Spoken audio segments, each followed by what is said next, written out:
Funding for Idaho Reports is provided by the Friends of 4, 10, and 12, the Corporation for Public Broadcasting, and by a grant from the Laura Moore Cunningham Foundation.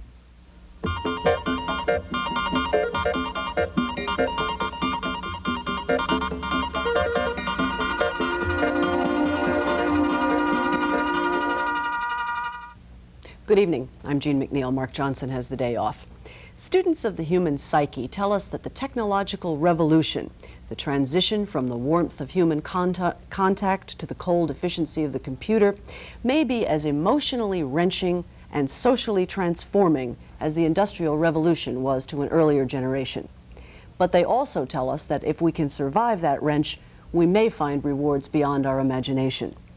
The signs of this national identity crisis are everywhere, but they are particularly strong in rural states like Idaho, where on the one hand, technology has the power to bridge tremendous gaps, but on the other hand, where great value has historically been placed on human contact. Last week on this broadcast, we heard from private pilots who don't like the federal government's plans to computerize their weather information. Tonight, we'll talk about the relationship between farmers and their local railroad agents, and whether a computer can find you a boxcar when you need one. 2 years ago, Union Pacific Railroad started closing its small depots and replacing them with centralized service. They've closed 12 in Idaho so far, and they want to close 26 more, everywhere from Aberdeen and Ashton to Wendell and Weiser. Railroad officials say the new system would be cheaper and more efficient, but railroad workers and many of its shippers say just what the pilots did, that nothing can take the place of a human being. Here's producer Bruce Reichert. The rhythm of the rails of a Union Pacific locomotive. It's a common sound in many of Idaho's small towns, and it's a comforting sound to many of Idaho's farmers who use the rails to ship produce across the country. But in the last 2 years, the Union Pacific has closed its offices in a dozen Idaho towns and is in the process of trying to close 26 more. The railroad's official position is that by closing these one-man depots, or local agencies as they're called, the railroad will be able to operate more efficiently, while at the same time providing better service to customers through its computerized customer service centers, situated strategically throughout the state. It's a position that the railroad has gone to great lengths to explain in newspaper ads such as this one, but so far that effort has received mixed reviews. I guess the reason I question whether it will be successful is because of the track record of the Union Pacific in some of their other so-called cost-cutting measures or innovations or whatever they call them, that when it's all said and done, somebody's usually hurt, and in this case, I think it may be the small shipper. Christy Bruin is a grain broker. She buys grain from farmers and ships it for export. And although she sympathizes with the railroad's attempts to upgrade their operations, she doubts whether it will result in better service. There are two sides to the story. The intellectual side of me says, sure, you have to take, I have to end within my company things that are not profitable. But you can't take that issue of closing lines and closing agents totally out of context. You have to say this is a rural state. We have not near the communication that they do, say, in California or some of those other big states that are basically, they're farming states too, but they have much better communication than what we do. We have a lot of out in the back country that has little contact, you might say, with the outside world, and sure, on paper it looks great to close those lines and close those agencies. But have they looked at the bottom line? What does it do to the farmer? If it gets to the point where people broker grain by picking up and calling their toll-free number, you have removed the farmer that much further from any contact with the business world. And I don't think it's a service to the farmer. I don't think so. I think it's more of a question of change. Most people don't like change. I think that's where the whole question is. Skip Kellogg also ships by rail, but unlike Bruins, he doesn't believe the closure of these agencies will affect his operation much and maybe could save his firm some money. All businesses have a tendency to not want to change because change always scares them, because you don't know what the future holds in change, where the past you can see what the future was. Well, in the grain business, it's getting more and more away from having millions of little grain stations everywhere because nobody can afford to run them. They're having to consolidate into larger single stations or different types of marketing that actually end up and result in the same thing. And that's kind of what the railroads are having to do. They're having to consolidate their paperwork, their people, their ordering in cars, just to stay economic with times. The agents themselves are in a difficult position. They've seen the full-page ads put out by Union Pacific Railroad suggesting that the closure of the 26 agencies is going to result in better efficiency and greater service. They've seen these ads, but they don't necessarily believe them. The agents have strong feelings on this matter because, after all, it's their jobs which are at stake, but understandably, none of them would talk to us on camera. Off camera, however, they mince no words. According to the agents, none of these agencies have cost the Union Pacific Railroad money. And according to the agents, if they close these agencies, like the one here in Parma, the result is going to be less service, not better service, for Idaho customers. But the officials of Union Pacific, who are at odds with their own agents, say they're trying to run a modern operation, not a retirement home, and that the bottom line is, after all, competition. Competition with truckers who also haul produce. But some shippers say that without the personalized service of the agent, and without someone to assist them in the mad scramble for available boxcars, the railroad could lose that competitive edge. Of course, going back to the concern of our shippers, the big thing is they feel losing the personal contact. They feel there are certain things you cannot do or get done calling a computer center. Larry Link represents about 45 shippers. His group, though, has remained neutral on this issue, partly because, well, they simply can't decide what position to take. We were deregulated in the perishable commodities roughly 4 years ago, and originally many people were reluctant to change, and I think it boils down to are you reluctant to change? And 4 years later, we found this has really worked out for the best. So talking to some of my members, we don't feel we have anything to compare this with, and maybe down the road it will work out for the best of everybody. Shippers aren't the only ones who are having trouble seeing the future here. The Public Utilities Commission, which regulates these closures, has been having hearings, and they've been listening to a lot of arguments about the relative merits of people and computers. Bruce Reichert spoke with two of the commissioners today. The third commissioner, Dick High, was not available. He has generally been supportive of the railroad's position. At a recent public hearing in Moscow, you characterized the railroad's desire to close their agencies as the railroad devouring its young. What exactly did you mean? When you go to hearings, you hear the young people in the railroad business ask why the central management wants to get rid of representation in the field, why they want to do without people, why they think they can maintain a freight business with an 800 number. And the question has to be answered with the evidence, and the evidence is that the railroad's interest today is in the natural resources area and in the main trunk lines, the metropolitan corridors, the long haul. The attempt to get rid of the station agents, to pull out of the branch lines, and the spurs indicates the railroad management is not into what railroad management used to be into. And that bothers you? Quite a bit. Any other industry would be allowed to modernize its equipment to stay competitive. If the management of Union Pacific wants to close these agencies to be competitive, why shouldn't they be allowed to? I think, one, you have to consider the public interests of will we need the railroads in the long run, and I think we will. And the second thing is that you have to remember that the reason why this is all happening, in my view anyway, is that the railroads are not competitive on traffic that they really should get, that economically they should be able to take. And the reason why they're not is twofold. One, they've taken their cash, they've made a management decision to take their cash elsewhere and invest in other things. And secondly, we've subsidized the trucking industry so heavily with the construction of the interstate system that the railroads are not competitive.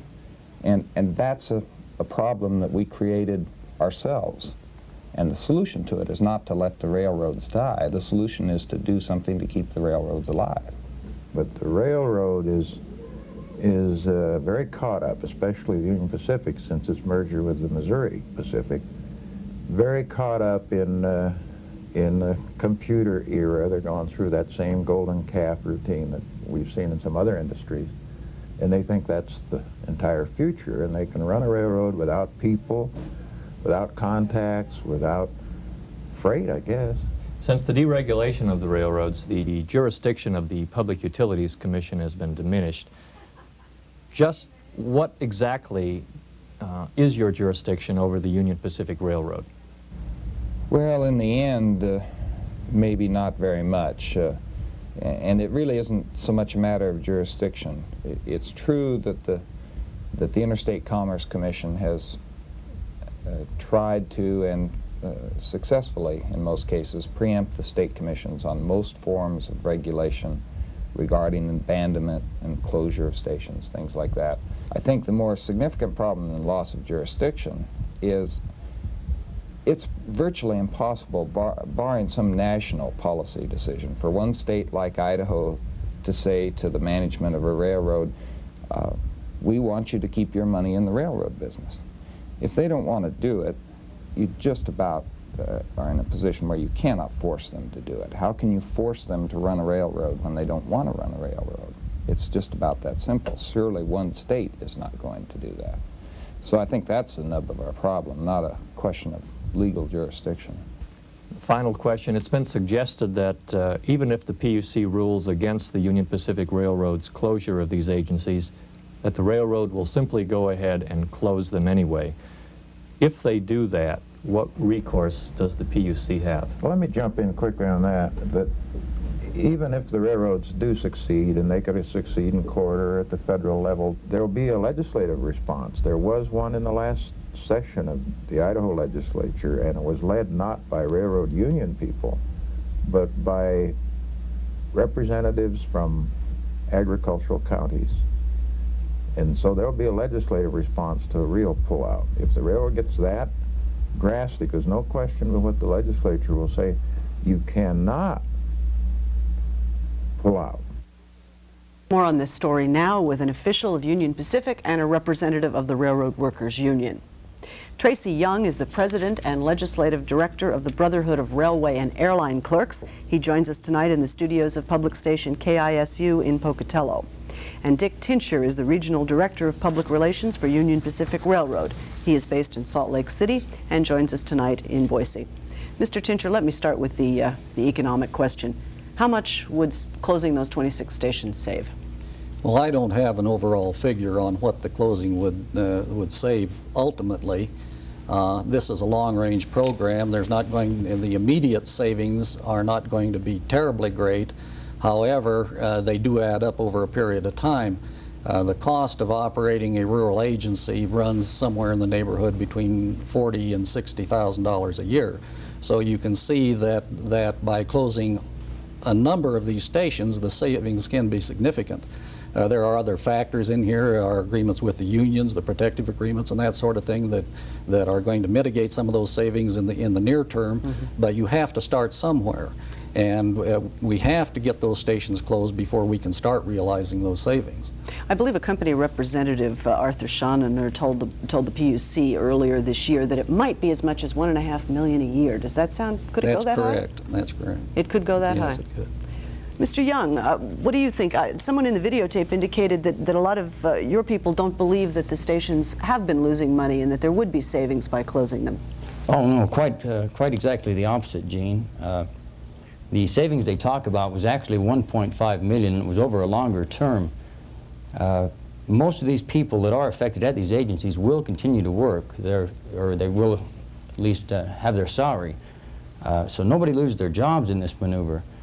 But I think one thing we should point out is any savings that might be realized, and I have to question those. I think they're more of a perceived savings than an actual savings. Why wouldn't there be savings? Let me interrupt for a moment. You Okay. close 26 stations. It stands to reason there should be some savings. Okay, you'll have some savings at the local stations, for instance, utilities, gas, electric, things like that.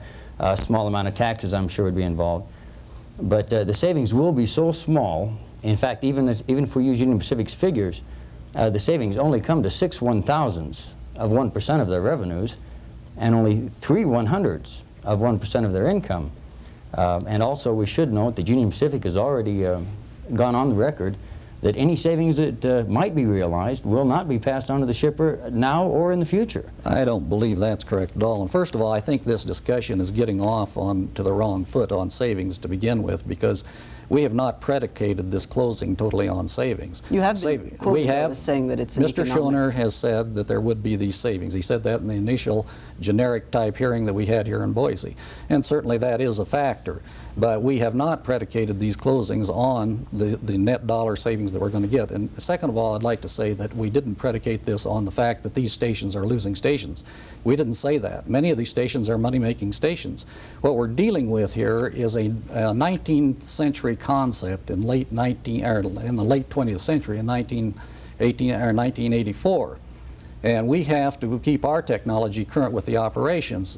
These little one-man stations were set up at a time when that was the way to do business, when people delivered their product to that station in a horse and buggy. We are today in a system where we handle only carload merchandise. We handle the grain dealers. We deal very, very little with an individual farmer. We deal with the major elevators and that type of thing.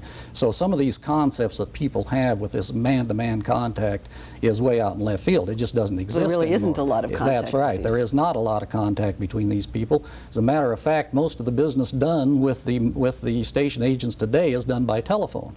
They call them up. And with the new system that we're putting in, which is the computerized customer service regional center that has the pulse of the railroad right there in that center, the customer can call that center directly. He can get the information he needs. When he wants to put the information in for billing, it goes right into the computer, it's captured, and everything is generated from there. So that if he goes through a rural agent today, then that agent has to turn around and go to the computerized center when this is fully implemented, and he just becomes a hindrance. He's superfluous to the whole operation. So that is what this program is about. Let me go back to Mr. Young on those 2 points. First, the point that Mr. Tincher makes that the local agent system was set up when the whole shipping business was entirely different, and that the contact just isn't there anymore. Well, he's precisely right in that. The agents have been around for quite a long time, and where we've really made our big failure is we haven't updated the agents with the rest of the system. Now, we certainly have no argument with technology and modern operation, and certainly with change. But what we'd failed to understand is why can't we take the technology and the modern operation to the fields? Now, another good point that was made is I would like to answer that. we don't have any small farmers that ship anymore, and that's kind of a tragedy. Most of them have shipped to rail, or I mean rather switched over to the trucks. Mm-hmm. What we really should be doing is talking about the expansion of services and facilities in the small communities. This agent is really more to the small community than just a rail service center. More to the point, these small communities rely on him and the presence of that agency to help attract and acquire new business for their communities. Now, there may be a lot to be said for, marketing through the yellow pages with an 800 number, but the personal contact is what will get the business and maintain the business for Union Pacific. Why not, Mr. Tincher, just bring the technology to the local? Well, first of all, we're talking about expensive items here when we talk about computers and that sort of thing. It's not practical to put a computer in every rural agency, because that rural agency is normally dealing with maybe anywhere from 1 to maybe 4 or 5 customers. The utilization of that thing would be 1/10 to 1/100th of the time.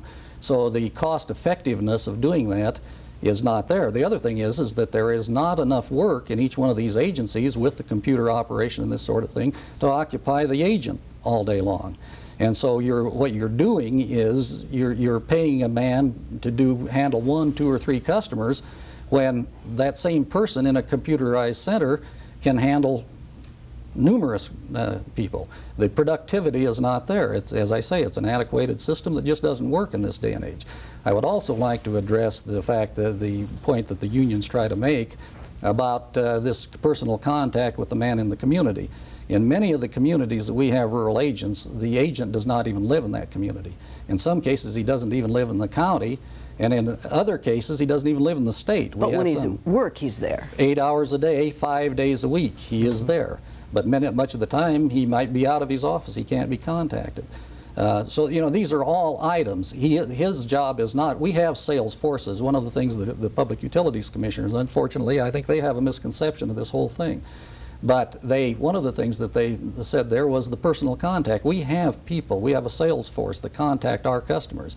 And you have to realize that our customers are the carload shippers. Now, Mr. Young said something about that it's unfortunate that the farmers aren't shipping their grain by rail. Well, they are shipping their grain by rail, but they're doing it through the major terminals these days. Because one thing we did was institute 25-car rates, unit train grain rates. So the individual farmer isn't individually he can't coming to load you. 25 cars. And this rate has enabled them to earn more money from their products. So in many cases, they like to ship, they like to truck right down to the terminal elevator where they can get the higher pay for their grain. This has been a benefit to the farmer himself.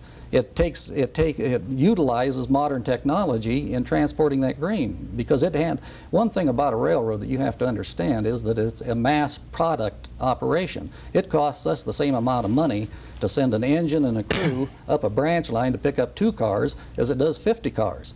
But one shipper, though, told us that when they need a boxcar in a hurry, and that was the example that was used several times, they know which agent to call. There's an agent that they feel can find them one. Isn't that what personal service is all about? I think that's a total misconception. Frankly, if we get into a tight car situation, the only place an agent can go to get a car is through the car distribution people, which will be through the customer service center. And the cars are distributed on an equal basis, and they're either available or they're not available. Okay, Mr. Young, you want to get in and respond to Yes, this? I'd like to.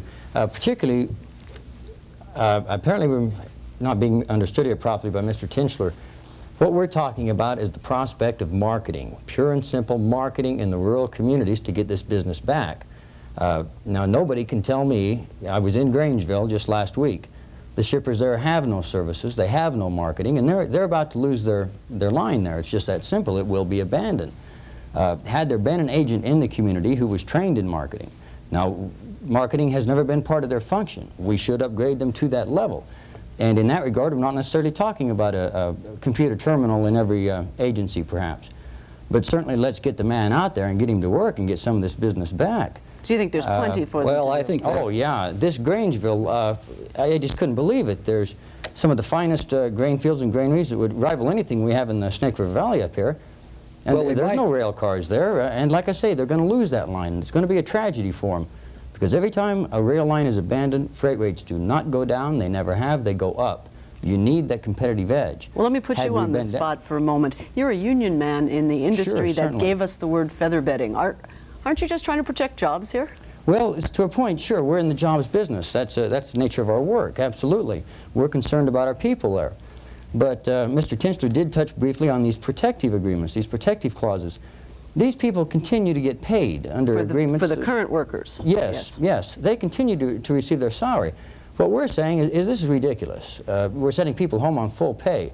Now, they may be utilized in another area at some time, but still, we've got them on the property. They're out there in the communities. Now, it's true, some of them may or may not live in those exact communities. Let's put them to work. Let's get out there and do some serious marketing that hasn't been done for a long time. Union Pacific just cut their sales forces in excess of 25%. I talked to the small farmers in the small communities. Many of them, if not most of them, rarely, if ever, see a marketing man. And if and when they do, it's a prospect where you'll give them a calendar and maybe some notepads or, you know, some pens or what have you. Mr. Tinchler, you want to get back in? I certainly would. First of all, I think Mr. Young is trying to find a job for his people, and I can fully understand that when they don't have a job. We have a marketing force. That's a management decision, is what that marketing force is going to be, and those are trained marketing people. And I can assure you that we have a very good marketing force. He keeps bringing up Grangeville. The problem up there is that most of the grain out of the Grangeville area goes down to the river and goes on the barge lines. Now, there's a typical example. The barge lines do not have people in every little community along the line. They don't have one in Grangeville. The farmer has to truck it down there. That is part of a marketing function that goes on, because the farmers in that area generally truck their grain down to the terminal, the river terminal, and store it there till the marketing picture is right for them to sell. Then they have it right there and it's captive to the barge line. On top of that, the barge rates are predicated on a public provided right-of-way. We have to provide all of our own right-of-way. And I'd like to expand on that point. Briefly, if you would. That point of having a man in every territory. Our biggest competitor in the entire state of Idaho is the truckers. Most truckers do not, half the time you have to go out of state, call an out-of-state number to get a truck broker to get a truck to pull up to your... So the trucking industry doesn't provide this No, kind of no other services. industry does. And the only reason it's here with us is because it's been here for 100 years. What I think I hear, though, in the Grangeville example, regardless of the details of that particular one, and Mr. Young, correct me if I'm wrong, but what I seem to hear from him and from the two PUC commissioners is the fear that this is just the first step, that really what's going to happen in the long run is that the profits are in the long hauls, that eventually there just will be no stops in Idaho anymore. Well, that's not correct either. And again, it's an unfortunate conception, I think, or an idea that Mr. Conley Ward has about what railroads do, and railroads taking their money out of the railroad business and putting them into natural resources. Union Pacific Railroad has not done that. It's one of the best maintained railroads in the world. We've consistently put money back into our railroad. This year alone, we're spending $7 million just on our own track maintenance in this state. On top of that, we turn around and pay taxes on that after we do that. We have a full commitment to our railroad operation, and we have consistently maintained that. Yes, Mr. Young. Yes, I seriously question this full commitment that we keep hearing about. I don't think the shippers on the Barber branch are going to recognize that full 100% commitment. Now, there's a prime example where they made a profit, an absolute net profit on the line. We're running out of time. Still chose to abandon it. Over to the natural resource area, it was only in 1978, which was only about 5-6 years ago, transportation took up 57% of all capital expenditures on Union Pacific systems. In 1982, 5 years later, it's only 12%, and the figure is less than half. So you agree with the commissioner? Oil and gas used to be only 41% of capital expenditures. Now they're up to 85%. So we know where their money is going. It's going into oil and gas. Final brief word on that subject, Mr. I would like to address the Barber branch number one. The Barber branch... I don't know that we're going to have time to go into specifics. We only have about a minute was left. retired at the request of the state of Idaho and the city of Boise. Oh, that's simply not so, and you know that. To accommodate their request. And that's the only one that I know of anywhere where there was a profit or there was a profit on it that we ever went into abandonment on. Now, whether or not a line is abandoned depends on how much revenue and how much traffic moves over that line. And that's a sole factor. Eliminating the agency on any given line can only do one thing, and that's help the financial balance of that line, because it reduced the cost of that line. But whether that line exists or not is whether goods are shipped on it, and that's why Grangeville is in trouble. Precisely the need for marketing. For one more word, Mr. Young, if the PUC, no, I've got a quick question, just a yes or no. Legislative remedy if they do start closing them? Oh, definitely. Absolutely. Okay, we are out of time. I'd like to thank both of you, Tracy Young in Pocatello, Dick Tincher in Boise. That's all the time we have for tonight. We'll be back here tomorrow night. I'm Jean McNeil. Good night.